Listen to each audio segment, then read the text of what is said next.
Amém, queridos? Abra sua Bíblia em Lucas, capítulo 10. Eu quero ministrar uma palavra nessa manhã que fala muito ao meu coração. Uma palavra que o Espírito Santo ministra muito ao meu coração sobre chamado, sobre ministério, sobre a vida com Deus. E como nós estamos hoje no nosso culto de ceia, onde nós temos um número maior de irmãos, a ideia é que você receba essa palavra e seja um instrumento para aqueles que não estão aqui, congregam conosco, e também para viver o Evangelho da maneira que Deus quer que nós venhamos viver. Amém? Amém. Essa é uma ministração sobre o comportamento que Deus espera de nós como filhos de Deus. Amém. Qual é o comportamento que Deus espera de você? E é interessante porque algumas das lições mais importantes que Jesus deu foram lições por meio de parábolas. O que é uma parábola? A parábola é uma história, uma metáfora, um ensinamento que tem a proposta de dizer a verdade de maneira enigmática, dando ao entendedor a interpretação, ou sendo claro na história.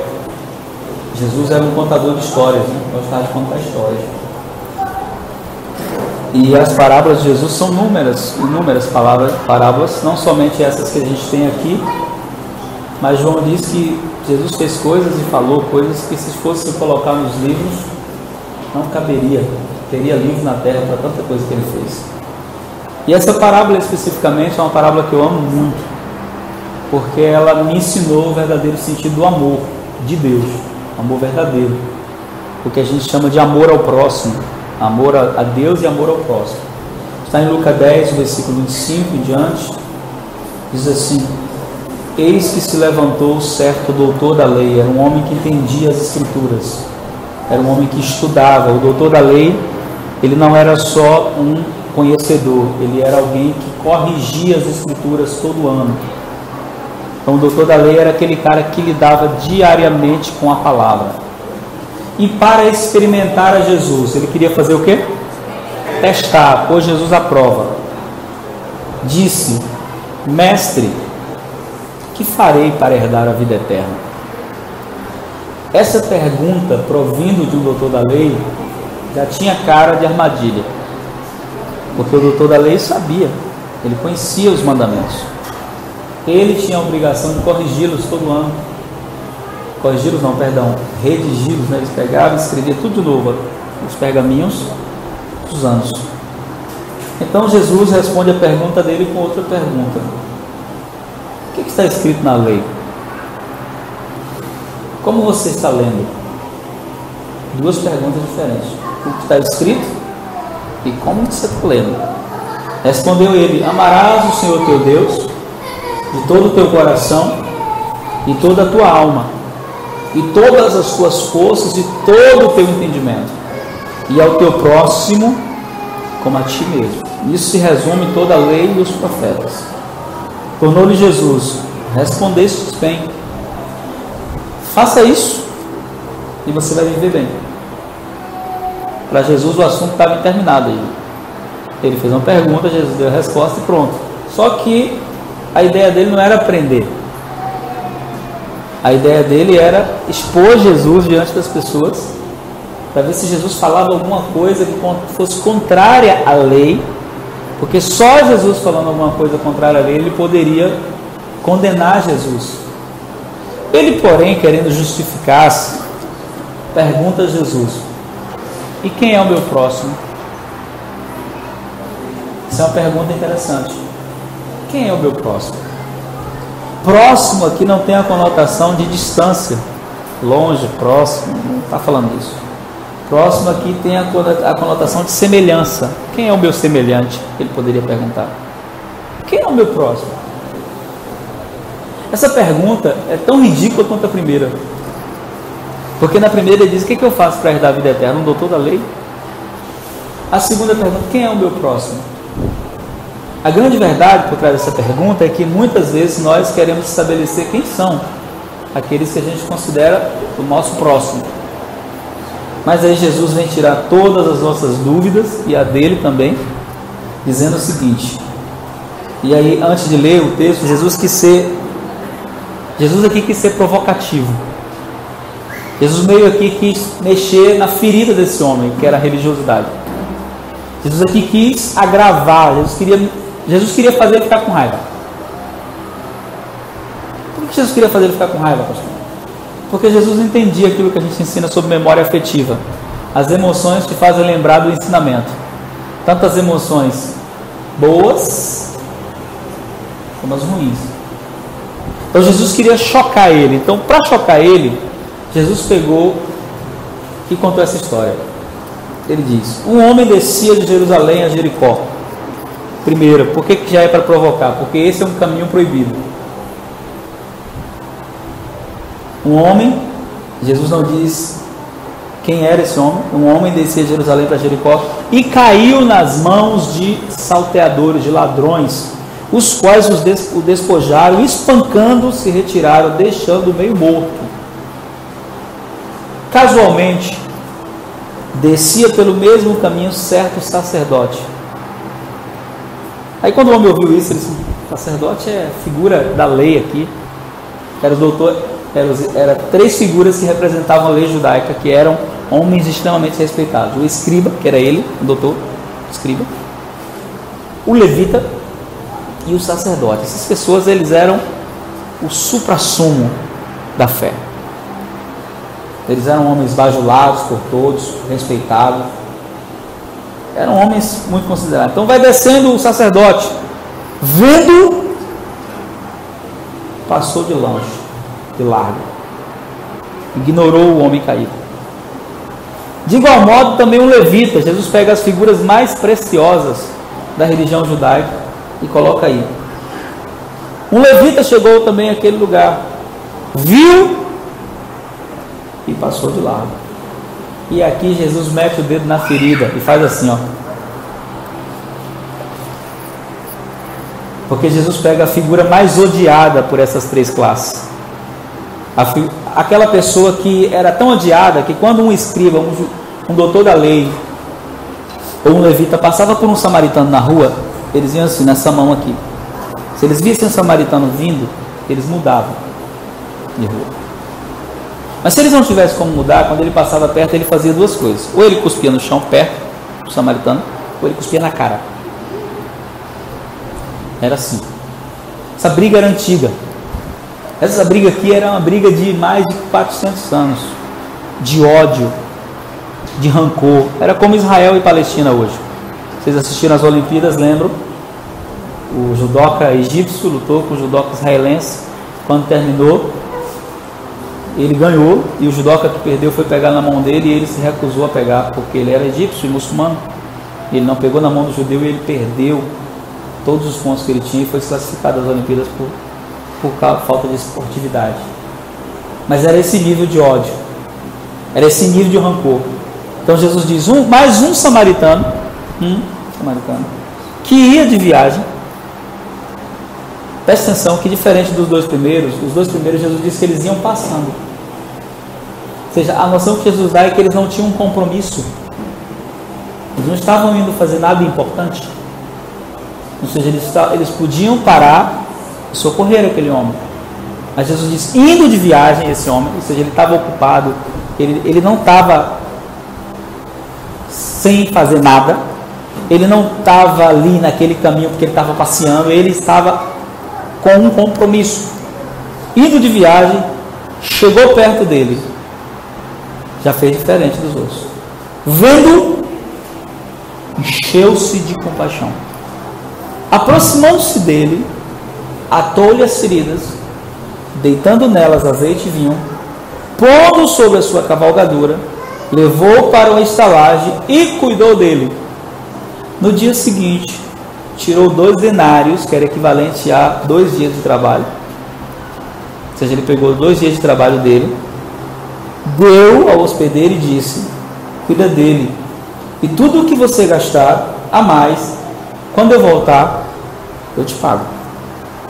Aí Jesus termina a história e faz a seguinte pergunta: qual desses 3 te parece ter sido o próximo daquele que caiu na mão dos salteadores? O homem era tão religioso que ele não fala o samaritano. Ele não fala assim, o samaritano. A resposta certa não seria essa? Olha o que ele diz: aquele que usou de misericórdia para com ele. Disse Jesus: vai, pois, e faça você o mesmo. Essa parábola, ela é uma parábola linda, é uma história linda. Ela é conhecida mundialmente como a parábola do bom samaritano. Jesus nunca disse que ele era bom. O mundo fala isso. Parábola do bom samaritano. Jesus diz apenas que era um samaritano. Simples. E dentro dessa parábola, a gente tem vários personagens. Nós temos um homem, que nós não sabemos o nome, que nós não sabemos quem é, de onde ele vem, por que ele está naquele caminho. Nós vemos os ladrões, que é uma representação de Satanás. Todas as vezes que aparece o ladrão na Bíblia, está falando dele. E esse homem, vamos dizer que ele foi atacado por ladrões, ele foi atacado pelo diabo. A vida dele foi destruída, e ele ficou meio morto, quase morto. Ele não tem condições de se levantar, ele está desmaiado, provavelmente. E as figuras da religião eram aquelas que deviam socorrê-lo, pelos princípios que eles conheciam, pelo que eles acreditavam, pelo que eles pregavam. Mas Jesus pega a figura mais insignificante da fé judaica, porque os samaritanos também tinham fé, mas os samaritanos, eles eram a ralé, eles não podiam ir nem no templo, eles não entravam no templo, eles tinham o seu próprio templo no Monte Gerizim. Eles não eram recebidos na congregação dos judeus de maneira nenhuma. Se um samaritano ousasse entrar em uma congregação judaica, ele era apedrejado. Essa briga começou quando eles voltaram do cativeiro da Babilônia e os samaritanos resolveram ficar na Babilônia. Então eles ficaram muito indignados, porque esses caras são os traidores, são os desertores da fé, então eles não têm moral nenhuma de ser chamado de filho de Deus. Por isso, quando Jesus senta no poço de Jacó com aquela mulher samaritana, que os discípulos chegam, eles se escandalizam por 2 motivos. Primeiro, porque Jesus está sentado com uma mulher sozinho.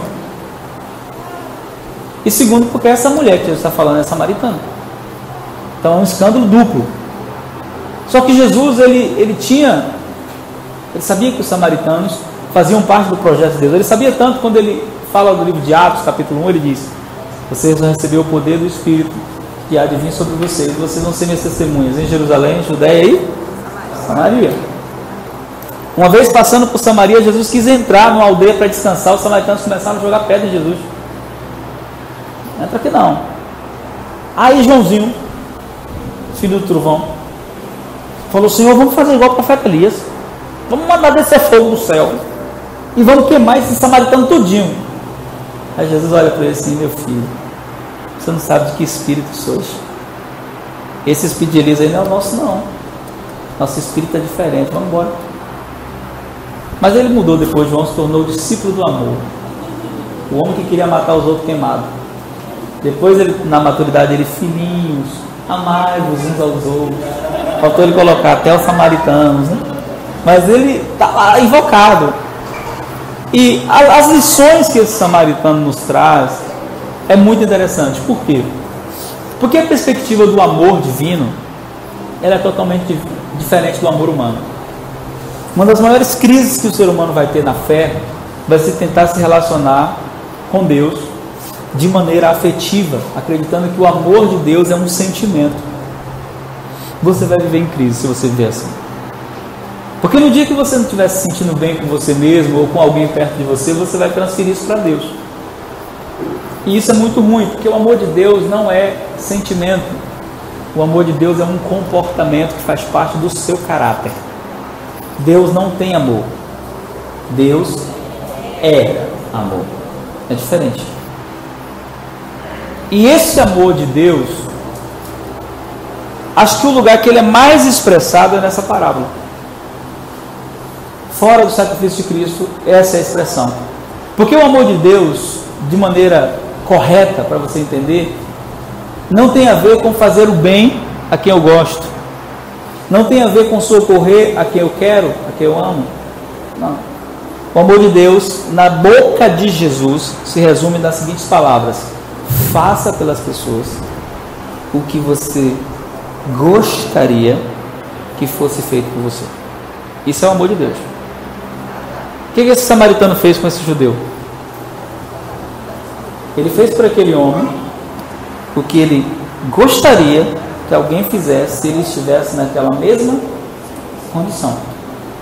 Então, por que às vezes nós temos tantas crises nos nossos relacionamentos, dentro da igreja, na família?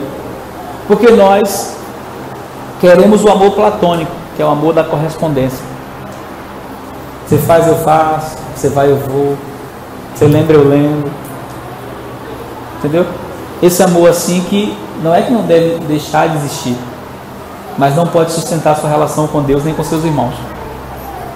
Se você deixar esse amor platônico sustentar sua relação com Deus, com seus irmãos, com seu casamento, com seus filhos, você vai se frustrar, porque esse amor, Phileo ou Eros, ele precisa de ser correspondido.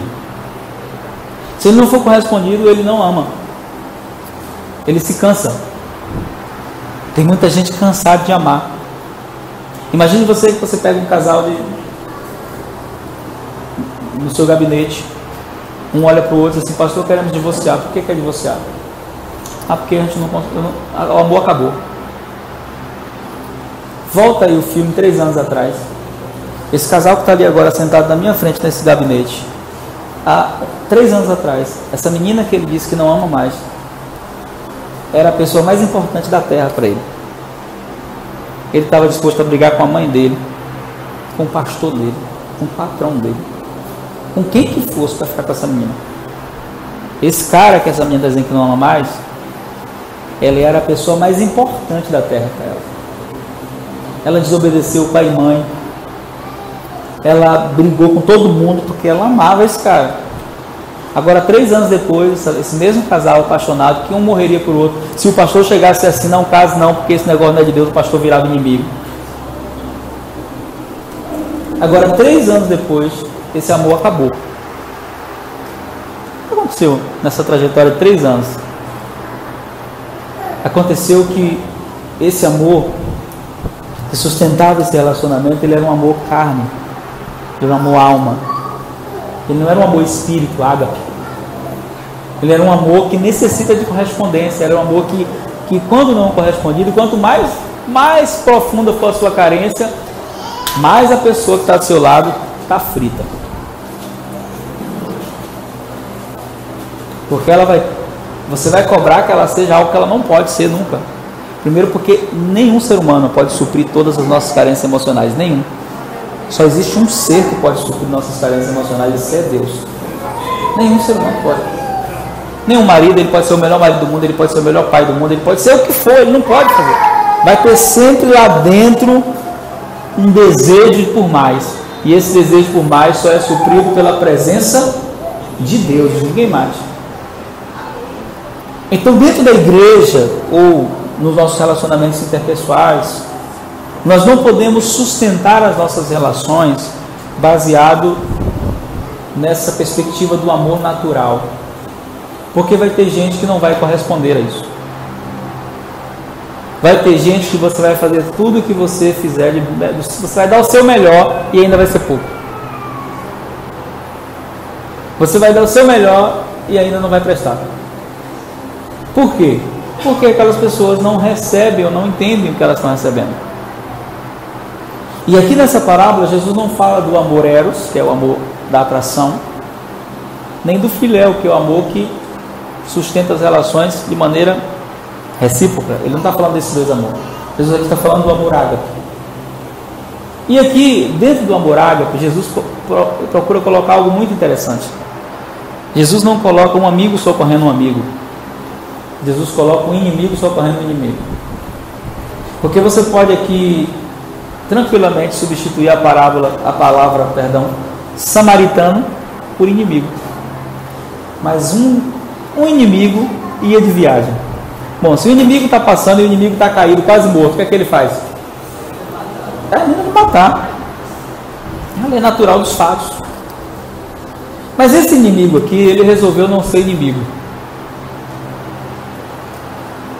Se você me perguntar, pastor, você tem inimigos? Eu vou dizer, tenho. Eu tenho aqueles que são meu, aquele que é meu inimigo verdadeiro, que é Satanás, e eu tenho aqueles que são meus inimigos por ignorância, porque eles resolveram ser. Mas no meu coração não tem inimigos, nenhum inimigo. Está claro para mim. Mas aqui nessa situação tem algumas lições muito importantes, porque Jesus está falando aqui que nós devemos fazer. Jesus aqui não está falando que nós temos que fazer por pessoas que gostamos.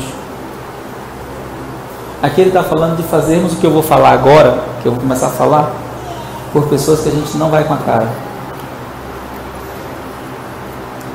Por pessoas que a gente não tem coragem de dar bom dia.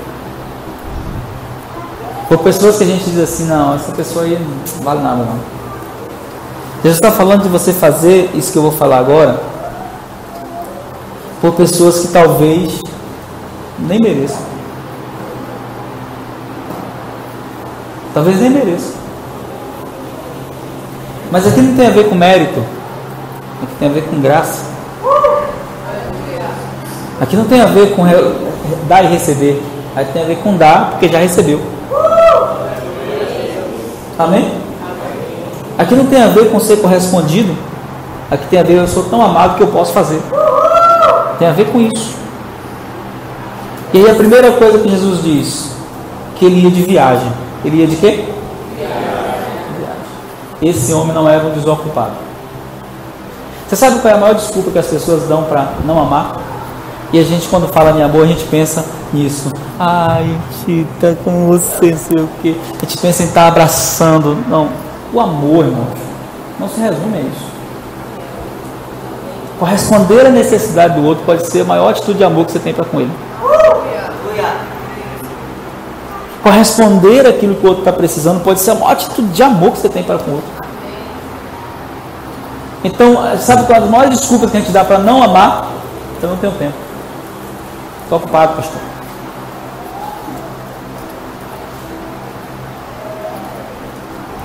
Não posso. Eu já tenho um compromisso. Esse homem tinha compromisso. Ele estava fazendo uma viagem importante.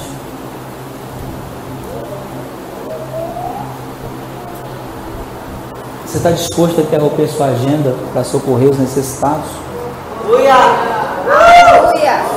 Está disposto a desfazer programações para socorrer quem precisa? Isso aqui me lembra de um episódio que eu vivi lá em São Paulo. Nós temos um amigo que ele tem um problema. O problema dele é que ele é um cara muito irado.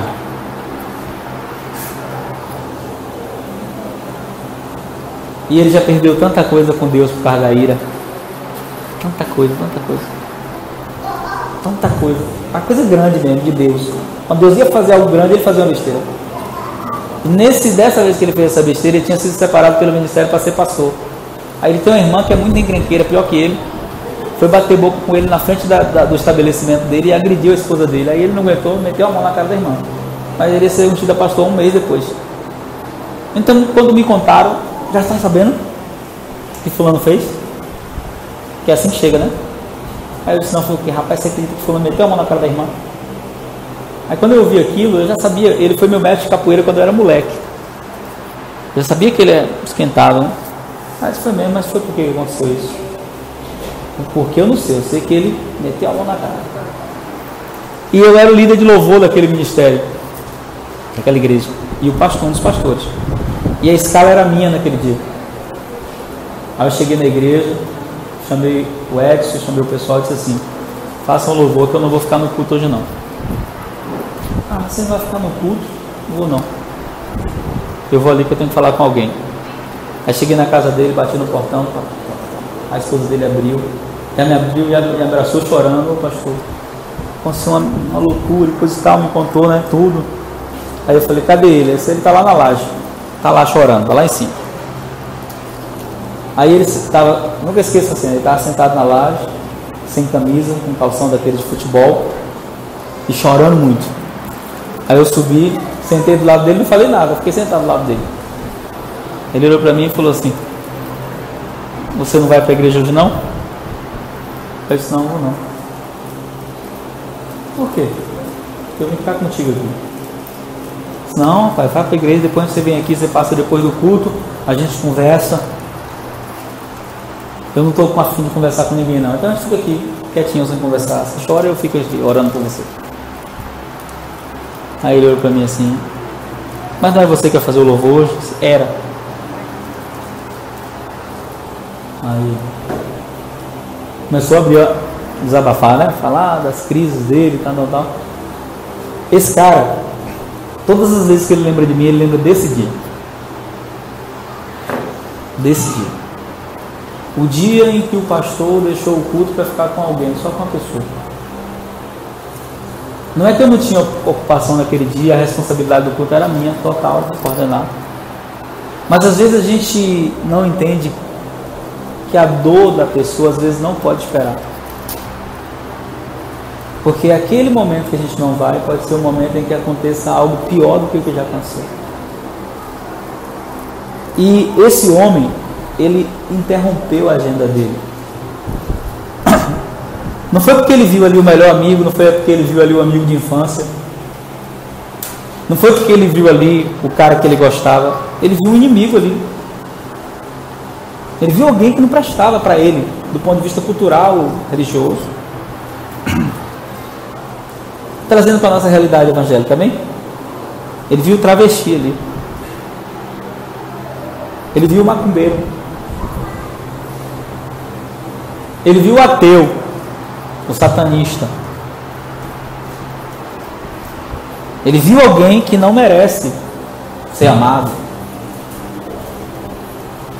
que fala mal de Deus, que blasfema. Ele viu alguém que não vale a pena parar minha viagem para socorrer. Então, a primeira lição que esse homem nos dá é que nós devemos amar pessoas, não coisas. Aleluia! Que nós devemos pesar os valores quando a gente tem que escolher entre uma programação e uma vida. Então ele para. A segunda coisa que ele faz, ele chegou perto. Não dá para amar de longe. Aleluia! Ele fez o quê? Ele chegou perto. Chegou perto. Os outros passaram de longe, mas ele chegou perto. Eu me lembro quando Deus me chamou para cuidar de homossexuais. Eu lembro claramente quando foi. Quando você se converte, você é puro. Primeiro amor é a fase mais linda da vida cristã. Gente, você é muito besta, mas é uma bestagem boa. Porque você é inocente. Você acredita em tudo, você se escandaliza com tudo, não é assim? E eu me lembro que eu vivi uma experiência com um homossexual de cuidado no começo da minha fé. Entrando na igreja com 3 meses de crente, estava o rapaz lá chorando, desesperado. Sentei do lado dele e falei: foi o que aconteceu? Ele: não, eu quero ficar só. Não, eu estou aqui dentro, estou na igreja, estou aqui, eu posso te ajudar. 3 meses de crente, que fé. Aí ele disse: você não pode resolver meu problema. Eu falei: mas Jesus pode. O que é que você tem? Ele disse: não tem, nem Jesus resolve. Ah, velho, Jesus resolve. Com Jesus tem jeito para tudo, até para a morte. Esse eu estou com AIDS, e aí? Eu falei: e aí o quê? Ele levou sobre si todas as nossas enfermidades. Castigo que nos traz a paz. Não sei, cuspi Bíblia para cima dele. 3 meses de crente. Mas AIDS não tem cura, não tem para medicina, mas para Jesus tem. Aleluia. Aí ele olhou para mim e falou: estou fazendo assim. Eu falei: mas olha lá, me conte aí, como foi que você pegou isso? Aí ele começou a falar que ele era ogã de uma casa de pais de candomblé, era homossexual e contraiu o vírus. Eu disse para ele: tudo isso tem um propósito. Novo convertido vê tudo, só vê o lado positivo, né? Porque Deus queria te salvar, mas Ele vai te curar. Resultado, foi minha primeira experiência de fé, de loucura. Deus curou, o nome dele é Alex. Deus curou Alex, comprovado com exames clínicos, tudo comprovado. Tanto tinha os positivos quanto teve os negativos. Já contei isso aqui para vocês, né? Fez 3 exames, deu negativo, deu positivo, estava com vírus. e fez 3 exames, deu negativo, mandei ele fazer mais um para ficar um a mais do que os positivos, e aí ele ficou curado, casado hoje, tem família, tem tudo, tem muitos anos isso. Mas à medida que eu fui me envolvendo com a religião começou a fazer comigo o que faz com todo mundo. Eu comecei a me tornar preconceituoso.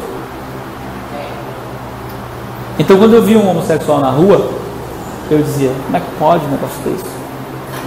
Não sei o que, e aí ó, falava mesmo, parece uma surra, tal. Até que eu me lembro quando Deus me chamou para trabalhar diretamente com gays.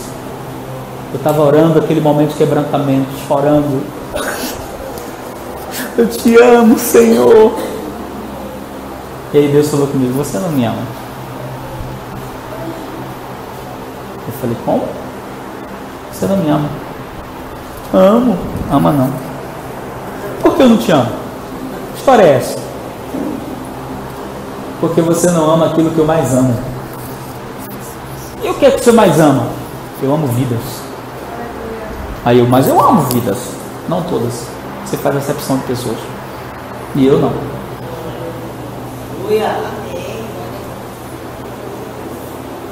Dá para brigar com Deus? Não. Dá para argumentar? Não. Aí eu, a primeira coisa que eu fiz é reconhecer a verdade, Senhor, eu não amo mesmo, não. Como sou ama, não amo não. Mas quem é que eu não amo mesmo assim? Porque os que eu lembro, o que eu estou passando aqui na minha mente, eu amo, Senhor. É isso, Senhor, você não ama os gays.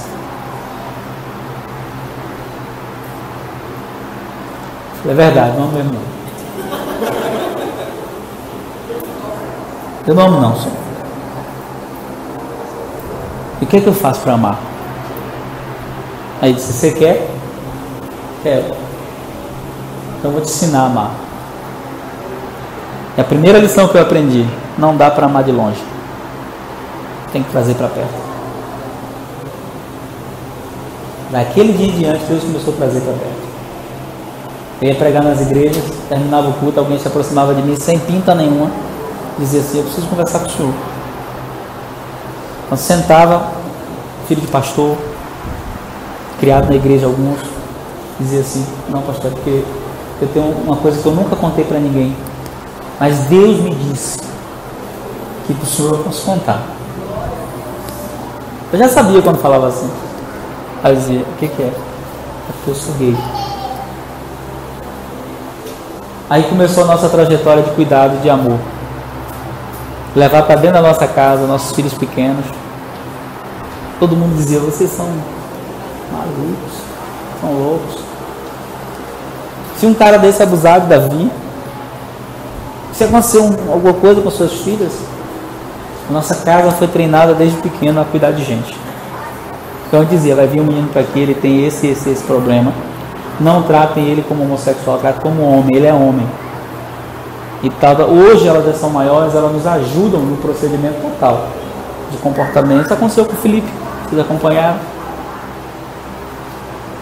Que veio para cá para se tratar, porque era gay e tinha uma vida homossexual prática. Está bem hoje, graças a Deus, está até namorando. Então assim, Deus faz essas coisas de maneira tremenda. Mas a primeira lição, não dá para amar de longe. Tem que chegar perto. O problema é que a gente não consegue chegar perto de todo mundo que está ferido. Porque nem todo mundo que está ferido reconhece que está ferido. Não dá para chegar perto de quem criou um muro de proteção. A ferida desse homem estava num nível tão grande que o outro conseguiu se aproximar, que foi o nível máximo, ele estava quase morto.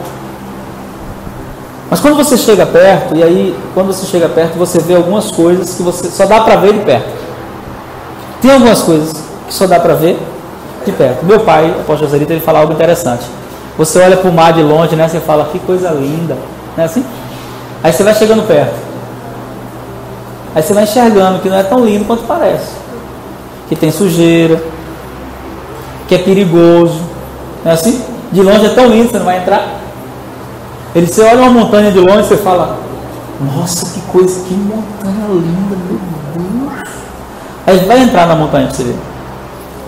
Você entra no mato, você descobre que tem bicho, que tem inseto, que tem animal peçonhento. Aquilo que era belo começa na sua mente a parecer perigoso, arriscado, não é assim? Não é que deixou de ser bonito, é que de perto algumas coisas são notadas que de longe não dá para ver. E isso é o que gera mais desequilíbrio nas relações. Você sabia disso? Porque a gente conhece alguém, então a gente se impressiona, porque a gente está longe. Quando eu falo longe, eu não estou falando de geografia. Emocionalmente estamos longe. Uma coisa é ser visita, outra coisa é vir morar junto. Olha aí.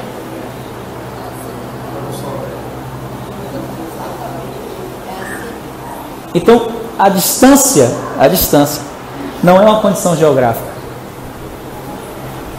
Porque tem gente que está morando lá em Santo Antônio e a mãe mora em Salvador. Mas quando pensa em Santo Antônio, não vê distância. É como se Carol estivesse aqui, coladinha. Se for morar nos Estados Unidos, vai ser a mesma coisa. Aleluia! Geograficamente está o quê? Mas quando emocionalmente está como? Por isso, quando a gente está com raiva, a gente fala alto. E quando a gente não está, a gente fala baixinho. Ô meu amor, não sei o quê. Tá? Porque na alma, quando a gente não está com raiva, a sensação é de que está perto. Precisa falar alto para quê? Mas quando a gente está com raiva, a gente distancia a pessoa emocionalmente, a gente grita. A gente não grita porque quer ser ouvido, a gente grita porque a gente quer que a pessoa saia de perto. Só que a gente não faz essa leitura na hora, né? Na hora a gente não tem esse discernimento. Mas quando você chega perto, né? Isso acontece muito comigo, eu viajo, aí tem gente que diz assim: rapaz, você é uma bênção, velho. Você é um homem de Deus, ou tal. Eu disse: vem para perto. Para o encanto acabar. Para você ver que eu não tenho nada diferente de você, que eu sou feito do mesmo material, que eu tenho os mesmos defeitos. O problema não é quando você chega perto. O problema é quando você não sabe administrar a proximidade nas relações. Por exemplo, eu caminho com meu pai, Rosali está há 16 anos, de perto, mas eu nunca perdi o respeito e o amor por ele. Quando eu estou perto dele, eu fico quieto. Eu não gosto de falar, e eu sou falante. Quando eu estou perto dele, eu mudo. Não é porque perto eu não consegui enxergar. Tem muita coisa que eu enxerguei de perto que eu não faria. Não estou falando de pecado, estou falando de postura. Porque a gente confunde muito defeito de caráter com defeito de personalidade. Problema de caráter com problema de personalidade. Problema de caráter, sai fora.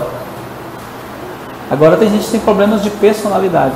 E não muda não, melhora. Pode melhorar. E a ideia é que sempre nós busquemos o quê? Melhorar. Quem se acomoda não cresce nunca.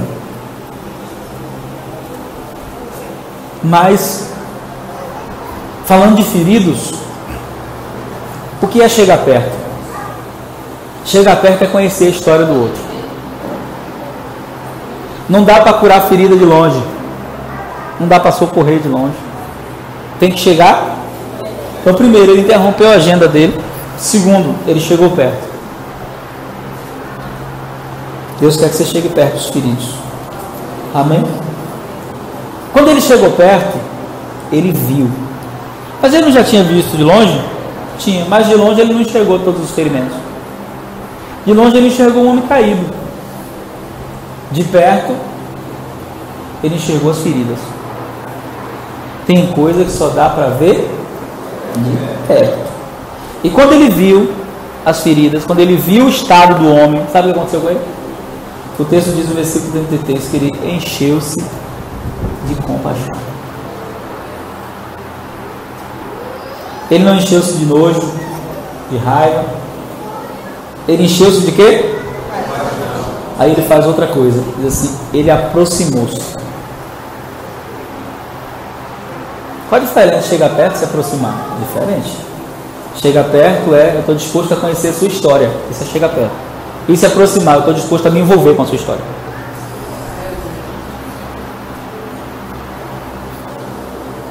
São duas coisas bem diferentes. Tem gente que chega perto, mas quando conhece a história da pessoa, ao invés de se encher de compaixão, diz assim: olha, foi bom te conhecer, Deus te abençoe. Tchau. Já não basta os meus problemas. Já estou cheio de problema. Eu estava falando essa semana com alguns amigos, né? Que a minha adrenalina funciona de maneira diferente. Tem gente que tem adrenalina por esporte, por comida, por roupa. Eu tenho adrenalina por gente com problema. Não confunda gente com problema com gente problemática. São duas coisas diferentes. São duas coisas diferentes. Eu tenho adrenalina por gente com problema. Quando uma pessoa me conta um problema, quanto mais grave ele é, eu fico assim me coçando, dizendo, meu Deus, que negócio bom. Eu estou falando sério, gente, não é brincadeira não. Quanto maior o problema daquela pessoa, que ela diz assim, pastor, isso não tem jeito não. Eu disse, eita glória. Por quê? Deixa eu explicar por quê. Porque Deus é especialista em resolver problemas. E para resolver ele precisa de alguém. E eu digo, eis-me aqui, Senhor. Sou eu sou o cara. Eu sou o agente especial, aquilo que ninguém quer, eu quero. Pode mandar que eu vou. Por que eu fico assim? Porque quanto maior o problema, maior a transformação, maior o milagre. Sabe qual é a maior graça que existe, irmão? É você ver Deus pegar a história de alguém através de você e mudar aquela história. A gente vai ter duas grandes alegrias no céu. Duas grandes alegrias. A primeira alegria é quando a gente chega lá que vê Jesus. Eita glória, hein? O bonitão. Que ele venha, meu filho. Eita mistério. Essa é maravilhosa. Essa aí não tem igual. Agora a segunda maior alegria, sabe o que é? É você encontrar lá pessoas que você foi o instrumento que Deus usou para restaurar elas. E ela te abraçar assim e dizer obrigado, viu? Obrigado por você não desistiu de mim. Obrigado porque teve um momento que eu, olha, Deus não ia não, mas você continuou. Então essa graça me empolga. Me empolga quando eu vejo assim, um problema assim que ninguém quer. Ali não tem jeito não. Me empolga tanto que eu levo para casa o problema. Olha, estava lá no Rio de Janeiro, tem uma menina lá, foi adotada pela mãe, que ela odeia a mãe que adotou ela, porque na verdade ela se inviga da mãe adotiva por causa da mãe verdadeira, que jogou ela na lata do lixo. Essa mãe que adotou ela ama ela incondicionalmente. Ela já tentou suicídio. A última vez que eu conheci a mãe dela, que eu conversei com a mãe dela, ela estava numa clínica psiquiátrica sem previsão de saída, porque ela tinha tentado o seu último suicídio. Ela ia se jogar do prédio de 20 andares e a mãe pegou. O nome da menina, Daniele. Para mim aí já é código. Tipo, Deus já está envolvido, meu filho. Não tem nem que escolher. Aí a mãe veio conversar comigo, me contou toda a história. Aí eu disse assim, eu posso lhe ajudar. Eu tenho como lhe ajudar. Pastor, nem ninguém quer pegar meu caso. Todo mundo disse que não tem jeito. Que ela vai morrer, que ela vai se matar. Eu disse, não. Eu quero ajudar essa menina. Então eu te fazer um convite. Vai passar 15 dias em Salvador comigo, para você e ela. Ela sair da clínica psiquiátrica, você vai lá para casa com ela. Ficar 15 dias comigo. A gente vai cuidar da sua filha. O senhor faria isso por mim? Poxa, claro. Problema desse, ai, aleluia. Chega, já estou pensando como é que vai ser o milagre. Então isso me empolga. Me empolga, irmãos. Sabe por quê? Porque Deus chamou você para ser um transformador. Isso gera um vínculo. Eu acho que isso começou com Dona Lourdes. Quem lembra da Dona Lourdes? A velhinha que me ganhou para Jesus. Eu acho que foi ela que plantou isso em mim, eu tenho quase certeza. Porque quando ela disse para mim assim, eu vou ser sua mãe. Deus me disse para ser sua mãe. Ela era braba. Aí eu disse para ela, Dona Lourdes, a senhora quer ser minha mãe porque a senhora não sabe quem sou eu. Vou lhe contar quem eu sou. E comecei a falar tudo. Olha, eu falei coisa para ela que nem meu pai sabia. Quando eu já fiz isso, eu já fiz isso, eu já fiz isso, já fiz isso. Comecei a falar e ela quieta ouvindo. Acabou? Lembrou mais de alguma coisa? Não, lembrei disso. Já fiz isso, já fiz isso, já fiz. E olha, eu gosto de fazer, né? Porque eu faço é porque eu gosto. Aí ela disse, agora é que eu quero. Tem outra coisa. Você vai ser pastor. Acho que foi ela que plantou essa semente. Porque aquela hora era a hora dela dizer assim, vá com Deus, Deus lhe abençoe, procure a igreja evangélica mais próxima da sua casa e vá procurar alguém para te cuidar, porque eu estou fora desse assassino miserável desse, que tem prazer em matar, tem prazer em fazer maldade, judiar dos outros, isso é gente. Só que ela fez o que eu fiz, o que eu faço. Então, quando você chega perto, quando você ouve a história das pessoas, você vê elas de uma forma diferente. A ótica muda quando você sabe a história da pessoa. Então, antes de julgar, antes de condenar, dispõe um tempinho para escutar a pessoa, de falar para ela assim, me conta a sua história aí, fala um pouquinho da sua vida. Te prometo que eu não vou falar para ninguém, eu só quero saber porque eu quero te compreender melhor. Quando você conhece a história, a sua ótica muda. Se não muda é porque você não presta. Aí quem não presta é você mesmo, que resolveu não ser bom. Mas quando você ouve a história e você diz assim, meu Deus, né? Eu lembro a primeira vez que eu conheci essa moça aqui da frente. A gente estava fazendo oficina de sexualidade lá no Lírio.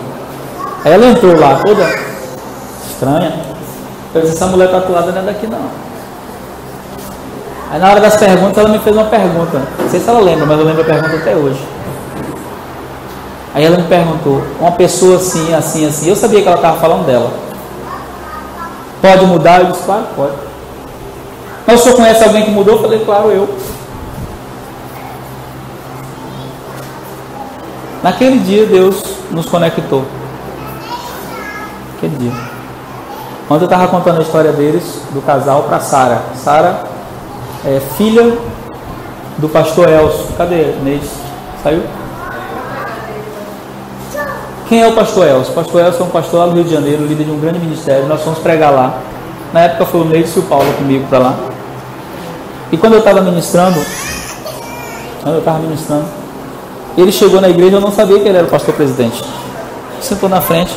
Aí eu estava falando sobre ouvir Deus. E aí na hora que eu falo, eu gosto de dar um exemplo de tocar em alguém e liberar uma palavra de conhecimento. Quando eu toquei no cara, para que eu toquei? Eu achei que Deus ia falar, eu estou contigo, eu te amo, bababá.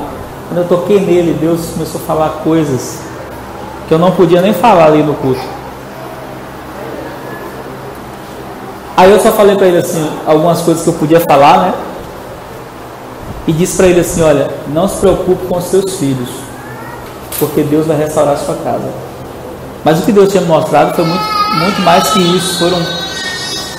E aí quando terminou, eu disse assim, eu preciso falar contigo.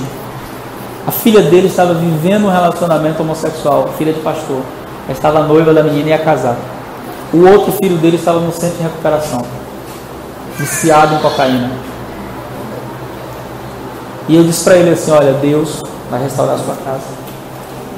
Seus filhos se tornarão motivo de honra para você. O menino está agora lá na Angola, como missionário da Jocum. E a Sara estava ontem lá em casa. Conversamos, almoçou com a gente, missionária da Jocum também. Isso tudo aconteceu em menos de 2 anos. Porque nós fomos fazer 2 anos de igreja. Então foi agora na época da igreja. Aí eu estava conversando com Sara ontem, contando a história de Fabiano de Lília, contando a história de Josué. E dizendo para ela assim, Sara, ela disse, pastor, o meu maior desejo é ser instrumento de Deus para resgatar pessoas que vieram de onde eu vim. Mas todo mundo me disse que eu não posso fazer isso.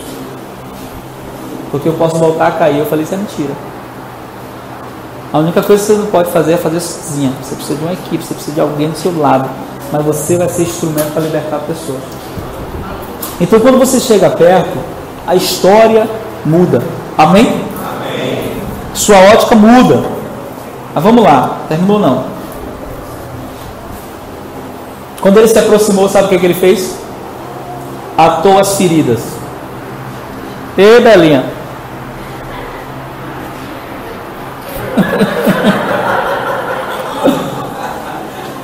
Vocês viram o áudio delas cantando? Quem viu o áudio delas cantando no grupo? Quer uma uva? Você tem moral comigo, você sabe disso, né?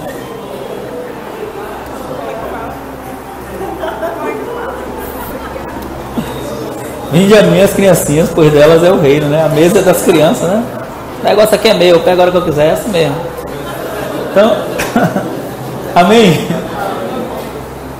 Até me perdi, eu estava falando o quê? Atou as feridas. Atou as feridas. Vai ter que tocar nas feridas do inimigo. Sujar as mãos. Há um lugar de ferida. Aqui não está falando só de ferida física, aqui está falando, eu não gosto de gente assim, irmão. Você sabe qual é a diferença do fofoqueiro para aquele que quer ajudar? É que o fofoqueiro, ele quer ouvir o seu problema, mas ele não quer ouvir porque ele quer te ajudar, ele quer ouvir porque ele quer sair falando. Então não compartilhe seus problemas com todo mundo, não. Só compartilhe as suas feridas e as suas dores com quem pode te ajudar. Ninguém pode dizer assim, não, eu vou meter a mão nessa ferida velha aí e vou limpar. Agora, como que ele limpou? É interessante isso aqui. Ele limpou com azeite. O azeite na Bíblia representa o Espírito Santo. Aqui está dizendo que você não pode tocar sozinho na ferida de ninguém. Sabe por quê? Porque você não pode resolver o problema. Mas se você for movido pelo Espírito Santo e você deixar o Espírito Santo te conduzir, você será um instrumento de cura para as pessoas. Amém. Mas ele não colocou só azeite, diz que ele colocou também o quê? Vinho. Sabe o que o vinho faz quando ele cai na ferida? Anestesia. O azeite protege para não inflamar e o vinho anestesia a dor. Deus quer te usar como um instrumento assim. Não para agravar a dor das pessoas, mas para trazer estabilidade. Trazer estabilidade. Mas o vinho também representa o sangue de quem? De Jesus. Levar a pessoa a ter uma aliança com Cristo. E aqui tem algo interessante. Tem uma parte que não fala aqui, mas que agora a gente descobre o que aconteceu. O texto não mostra, mas agora nessa parte a gente descobre que esse homem estava montado em algum animal. E isso já é uma lição também. Ele desceu dessa cavalgadura. Então diga para o seu irmão assim: desce do salto. Vai ter que descer do salto para ajudar as pessoas, né? Não, porque eu não posso, porque eu sou, tá ligado? Eu não posso fazer isso porque eu sou. Isso é nada, você é o que você? Tem que aprender a descer. Descer no nível das pessoas onde elas estão, né? A história do pastor Josué Irion. O sonho dele era conhecer o Dr. Telly Osborne. O Dr. Telly Osborne era a maior inspiração da vida evangelística dele. Aí um dia ele está em casa, no escritório dele, chega uma carta convite, conferência exclusiva para líderes mundiais com o Dr. Telly Osborne. O convite da vida dele, passou 20 anos orando por isso. Aí ele pegou o metrô e está indo todo empolgado no metrô. Meu Deus, o dia do meu sonho. Vou conhecer o homem que é a maior inspiração do meu ministério. Meu Deus, que privilégio. Quando ele está indo no metrô, que o metrô para na estação, ele vê um jovem punk, todo louco, e na camisa dele está escrito: eu nasci para ir para o inferno. E ele era evangelista. Quando ele viu aquilo, ele olhou no relógio. Ele não podia chegar atrasado, porque senão não entrava. Ele desceu do metrô e disse: ei, jovem, você não nasceu para ir para o inferno. E ele estava todo bonito de terno. O jovem sentou, acendeu o cigarro e disse para ele: você está falando isso porque você está aí todo bonito, na gravata? Ele tirou a gravata, tirou o paletó, jogou no chão, sentou em cima e disse: e agora? Agora estamos no mesmo nível. Ele disse: eu nasci para ir para o inferno. Você não nasceu para ir para o inferno. Ninguém nasceu para ir para o inferno. E aí ele disse: você está falando isso porque você não conhece a minha história, então me conte sua história. E ele começou a contar que quando nasceu a mãe jogou ele na lata do lixo. E aí ele começou a falar do plano de salvação para aquele garoto, e o tempo foi passando e ele perdeu o convite com o Dr. Teliosmo. Mas quando ele terminou, o garoto estava chorando, arrancou a camisa, porque recebeu Jesus e disse: eu não nasci para o inferno. E se você não vai poder andar nu por aí, toma o meu paletó, se viste. E voltou para casa, feliz da vida, porque perdeu a conferência com um homem que era a inspiração da vida dele, mas ganhou uma alma. Aí ele disse assim: uma alma só vale mais que um mundo inteiro. Para Deus tanto faz um estádio como uma pessoa, não importa, é uma alma, é uma vida. E ele disse: agora quando eu vou poder ver o Dr. Teliosmo? Viajou para a África. Quando ele está no aeroporto na África, que ele olha quem está lá no aeroporto? Dr. Teliosmo. E ele disse: Dr. Teliosmo. Aí ele: sim, eu sou Josué Irion. A minha vida, o meu ministério começou porque eu comecei a ler seus livros. E ele disse: foi? E você está fazendo o que aqui na África? Eu vim participar de uma conferência. Aonde? Ele disse: essa é a minha conferência. E eles se tornaram amigos naquele dia. Uma amizade que durou muitos anos. Mas a história do Dr. Josué Irion mostra que às vezes nós não queremos fazer o que esse homem fez. Nós não queremos descer do nosso lugar alto. Você não quer interromper nossas viagens, nossos compromissos, só para socorrer alguém. Aí, além de descer da cavalgadura, esse homem pegou o outro, colocou na cavalgadura dele e foi andando. Botou o ferido e foi andando. Chegou numa estalagem, levou esse homem para um lugar seguro, amém? E essa parte aqui que eu acho linda. E cuidou dele. Fez o quê? E a viagem? Cuidou dele. Deus te chamou para cuidar de vida. Enquanto você não entender isso, você vai ser infeliz. Nada vai te satisfazer. Deus te chamou para cuidar de vida. Não, Deus não me chamou para ser pastor. O que é isso? Para cuidar de vida tem que ser pastor? Deus te chamou para cuidar de vidas. Ah, mas eu, pastor, sabe quando é que Deus vai começar a trazer pessoas? Quando você decidir cuidar. Bom, quando se você dizer no seu coração: se Deus, eu estou disposto a cuidar de vida, você não precisa ir atrás, Deus traz. Porque Deus sabe que você é alguém confiável. E Deus quer te levar a viver essa experiência. Cuidou dele, mas não fez só isso não. No dia seguinte, prestou atenção que ele passou a noite lá? Prestou atenção que ele ficou com o cara, com o inimigo, a noite toda? Aqui eu me lembro de minha amiga Sunamita. Sunamita tinha uma filha única. Casou num casamento que ela não aprovou, não abençoou. Depois de casado, o homem começou a agredir a filha dela. A filha dela não aguentou mais, deixou o cara e foi morar com ela. Mas o cara disse: eu vou matar você. Quando ela veio morar na casa de Sunamita, a filhinha dela, que era neta de Su, tinha 9 meses. E 2 anos sem sair nem na rua, com medo de morrer. Um dia as amigas fazem um convite para ela, porque uma delas ia se formar, disse: vem para a minha formatura. E ela foi e deixou a menina que já agora estava com quase 3 anos, com a mãe.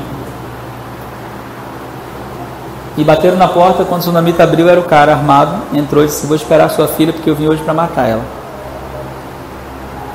E ela fez de tudo para tentar convencer aquele homem a não fazer isso. Quando a filha dela entrou, o homem pegou ela pelos cabelos, deu 3 tiros no rosto e matou na frente da filha e da mãe, da menininha e da mãe, que era Sunamita. Fugiu, não foi preso, passou anos. A justiça brasileira é muito lenta, processo pós processo, embargo pós embargo. Passou-se 9 anos. Um dia esse homem está indo, Sunamita odiava ele. Pensou, mesmo sendo cristão, em mandar matar ele várias vezes. 9 anos depois ele está indo de viagem e bate o carro e ficou paralítico. Mas não ficou só paralítico, ficou em coma durante 6 meses. Não apareceu nenhum familiar. Procurando lá nos registros, descobriram o telefone que batia em Sunamita. E aí ligaram: nós temos um homem aqui, ele está aqui no hospital já há tanto tempo e ele está em coma. O nome dele é fulano e tal. E não, esse homem eu não quero saber dele. Ele ligou o telefone, mas não conseguiu mais esquecer aquela ligação. No outro dia foi no hospital e disse: eu quero ver ele. Eu brinco com ela e disse assim: você pensou em desligar os aparelhos, não foi? Ela disse assim: deu vontade. Chegou lá, o homem estava imóvel na cama, todo entubado. Ela orou por ele: Jesus, não deixa ele morrer não, levanta ele daí para ele pagar o que ele fez. Ela esquece, foi a oração dela, movida por ódio, por rancor, por vingança. Aí a moça disse assim: alguém vai ter que cuidar dele, porque não tem ninguém aqui. As enfermeiras cuidam, mas precisa de alguém que seja da família. Mas eu não sou da família. A senhora vai deixar ele abandonado? Como é que ser humano é esse? Quer dizer, a moça não sabia a história que tinha por trás. Ela disse: não vou cuidar não, foi para casa. Mas aí ela não conseguia dormir, daí estava para dormir, não conseguia. E o Espírito Santo dizendo: você vai cuidar dele. Ela começou a cuidar dele, depois de 2 semanas cuidando dele, ele saiu do coma. Quando ele abriu os olhos, a primeira pessoa que estava do lado dele era ela. Tomou um susto. Não conseguia falar.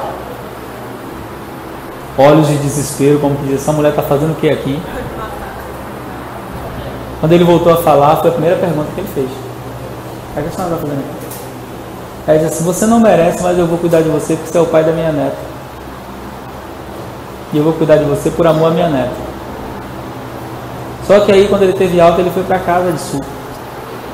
Esse cuidado se estendeu por 2 anos. E nesse processo de 2 anos começou um processo de perdão. Quando terminou os 2 anos, ele deu a guarda da filha para o pai, porque ele já tinha aceitado Jesus e já tinha sido transformado pelo Evangelho. E aí? Que amor é esse? É o amor do samaritano. É o amor do samaritano, irmãos. Não é um amor lógico, não é um amor entendível com a mente humana. Aí eu digo para ela, né, eu falo: eu sou seu fã. Eu não sei se eu teria coragem de fazer isso. Eu desligava os aparelhos, eu falava com ela. Aí ela disse assim: eu senti vontade, mas quando Deus rege sua vida, a sua vontade cai por terra. E como é hoje, Suela? Hoje a gente é amigo. Ele me pede perdão sempre. Mas tem coisas que não conserta só com pedido de perdão. Tem coisas que não conserta muito, pronto. Então aqui o homem ficou a noite toda cuidando do inimigo. No dia seguinte, meteu a mão no bolso. Diga para o seu irmão assim: se você quiser ajudar pessoas, vai ter que meter a mão no bolso.